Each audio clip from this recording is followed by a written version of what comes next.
12 News, your local election headquarters this month, speaking with the candidates for Rhode Island governor, getting their take on the state's most important issues and the issues important to voters. Joining me in studio, Libertarian candidate Elijah Gizzarelli. Thanks for stopping in. Appreciate it. Thanks for having me, Patrick. All right, so first issue, we want to talk about cost of living between housing, utilities, gas prices.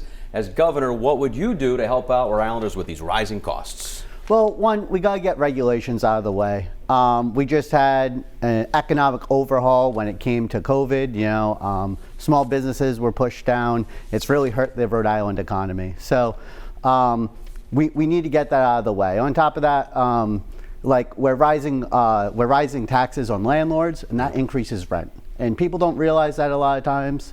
They think that property owners are like living in a bubble, but the taxes go up, the rent goes up, and that's just how it is. So we got to ease that. All right. Another big issue, both locally and nationally, of course, is abortion, and it remains legal in Rhode Island despite the Supreme Court's decision to overturn Roe v. Wade. Now, as governor, would you support insurance coverage for state workers and Medicaid recipients seeking abortions as part of your state budget proposal?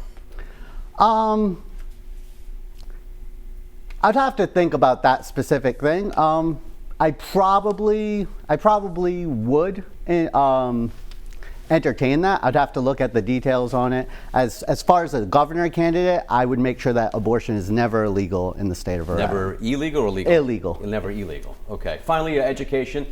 Give us your assessment of schools in Rhode Island and what you would do as governor to improve the quality of education here in Rhode Island.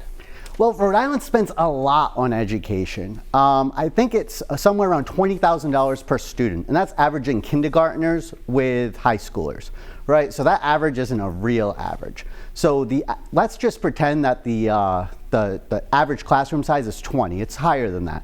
Every teacher would love for it to be 20, right? So that means that $400,000 is dedicated per class of 20. If we gave Rhode Island teachers $400,000 each to teach a group of 20 kids, we would have the most robust, best education system in the country.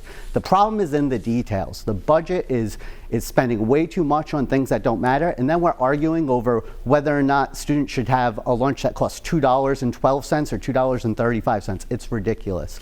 So you need to go through that with a fine-tooth comb, figure out where the wastes are, and really make that system more efficient. All right. He is Elijah Gizzarelli, a Libertarian candidate for governor here in the state of Rhode Island. Thanks so much for joining us. We appreciate it. Thank you, Patrick.